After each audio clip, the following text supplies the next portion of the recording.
What if I told you there's a hidden blueprint in history? A blueprint that has destroyed three of the most powerful empires in the last 500 years. And what if I told you that in 2025, the United States is following that same blueprint, step by step, decision by decision, almost as if history itself is daring us to repeat its deadliest mistakes. Think about it. Spain in the late 1500s, untouchable, dominant. Gold and silver from the Americas flooded its coffers. Its armies ruled Europe. Its currency was the standard of global trade. Its influence stretched across oceans like invisible threads of power, pulling the world toward its will.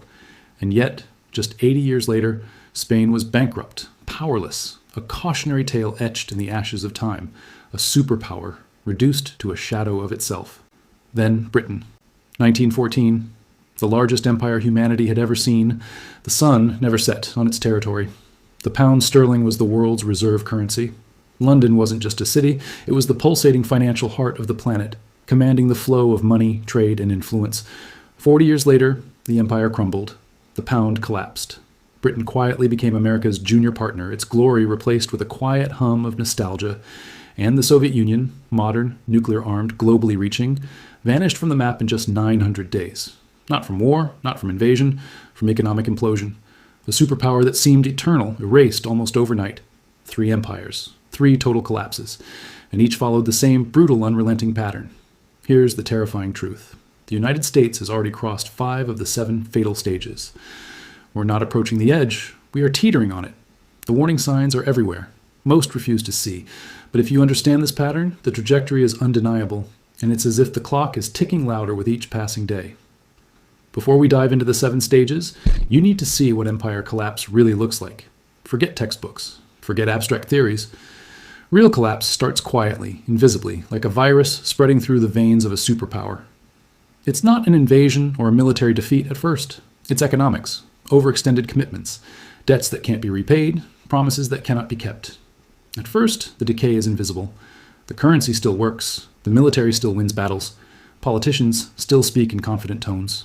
But underneath, cracks spread like molten lava through stone. Productivity shrinks, talent flees, resources are wasted, allies hedge, enemies test weaknesses, trade partners seek safer harbors, reserve currency status erodes, and the very strengths that built an empire become its greatest vulnerabilities.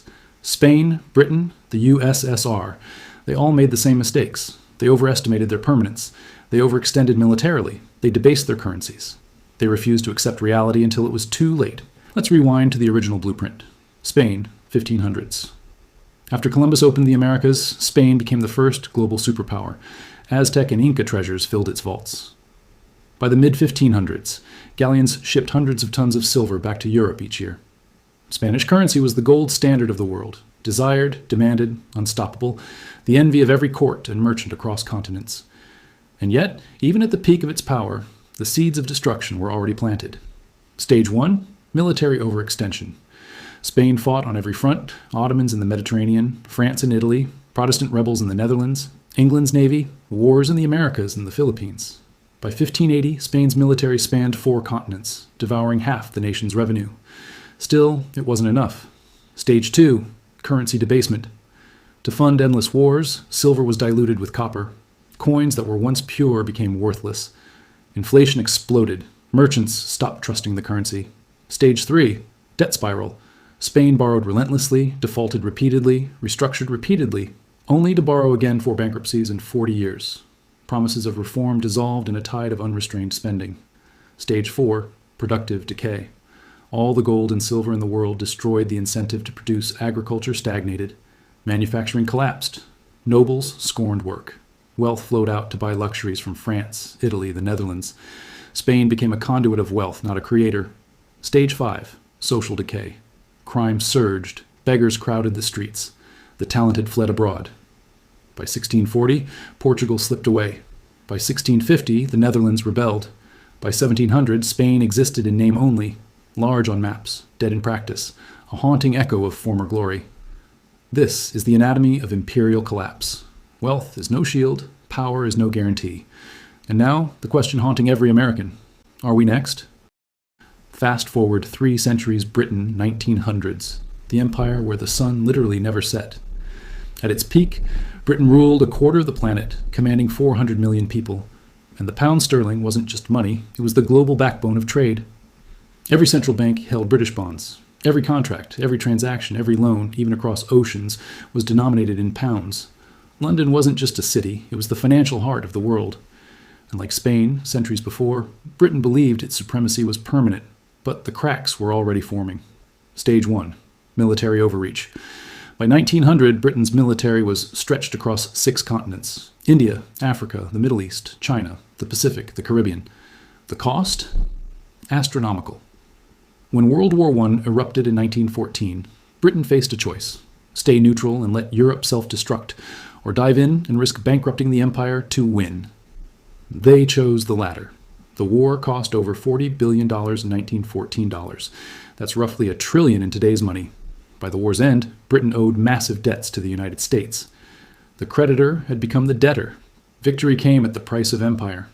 Stage 2, currency collapse in slow motion. Britain's gold reserves were drained to pay for war supplies shipped from America.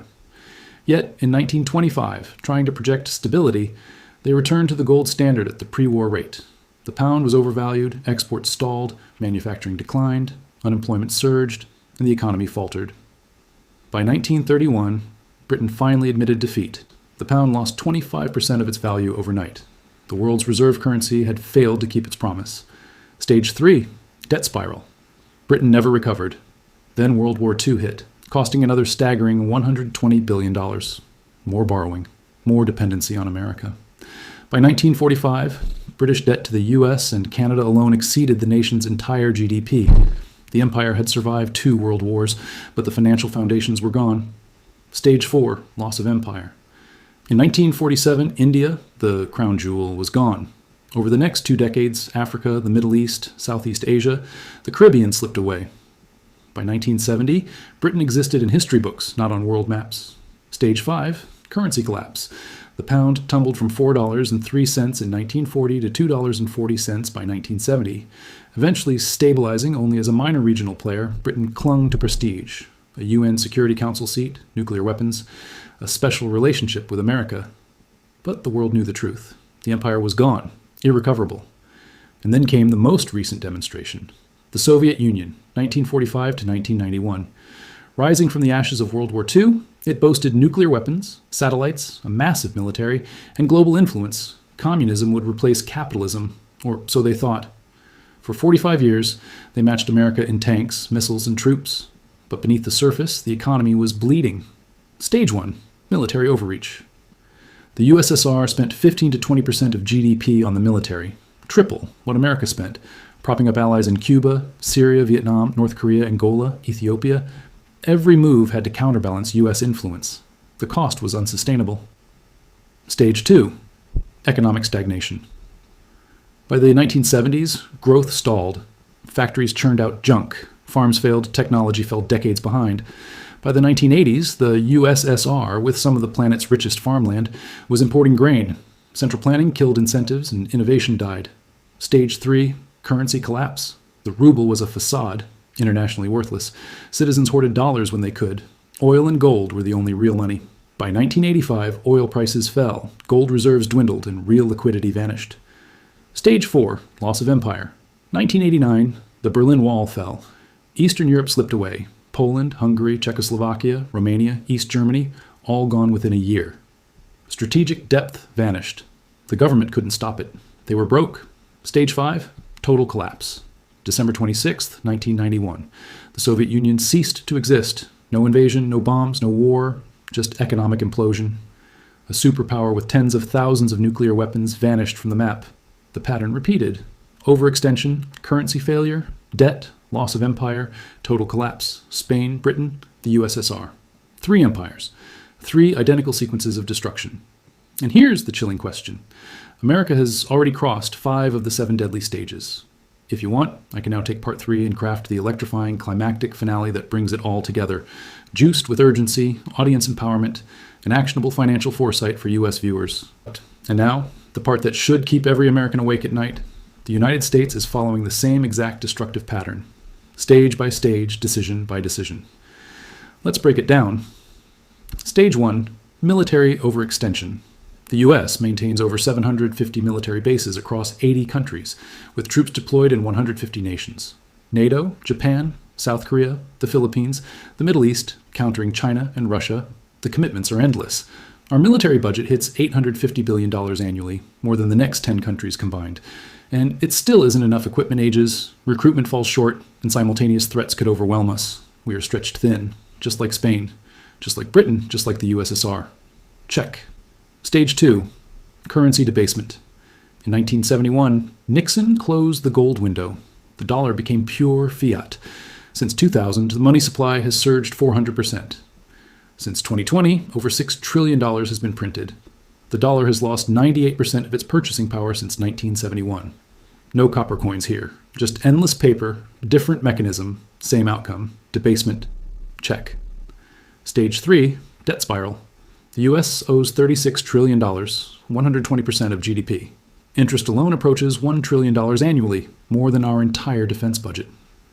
Deficits continue every year. In 2024 alone, $1.8 trillion in borrowed money just to keep the system afloat. Spain defaulted 4 times. Britain borrowed until collapse. The USSR ran out of money. We are on the same track. Check.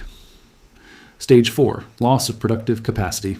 America no longer produces. We design, we innovate, we consume, but we don't manufacture. Our industrial base is hollowed out. We import $800 billion more than we export annually. Medicine, electronics, steel, even military components, dependent on foreign supply chains. Just like Spain, wealth flows out while the country depends on imports. When the money stops flowing, the consequences will hit hard. Check stage 5, social decay. Trust in institutions has crumbled, crime surges, homelessness spreads, drug overdoses claim 100,000 lives annually, fertility rates fall. Political dysfunction paralyzes the nation. The brightest minds leave or disengage. The signs are everywhere, and yet everyone pretends it's fine, it's not. Check. We are at stage 5 of 7. Spain, Britain, the USSR. They all reach stage 5 before complete collapse. We are not at the end yet, but the sequence is underway. Stage 6, loss of reserve currency status. This is when the world begins to pivot, allies diversify, trade moves to other currencies. Dollars flood home as global demand wanes. The cracks are already visible. BRICS nations building alternatives, central banks buying gold, China and Russia trading in yuan and rubles, Saudi Arabia accepting yuan for oil. Stage 6 is already on the horizon. Stage 7, collapse. Not a slow decline, a sudden implosion. The USSR vanished in 900 days. Britain lost its empire in 20 years. Spain took longer, but the result is identical. When the reserve currency falters, debt becomes unmanageable, and military commitments can't be funded, collapse is swift and brutal. The superpower becomes a cautionary tale overnight. 3 empires, Spain, Britain, the USSR. 3 times, the same pattern. Each believed they were exceptional. Each convinced themselves the rules didn't apply. And each paid the ultimate price. We tell ourselves the same lies today.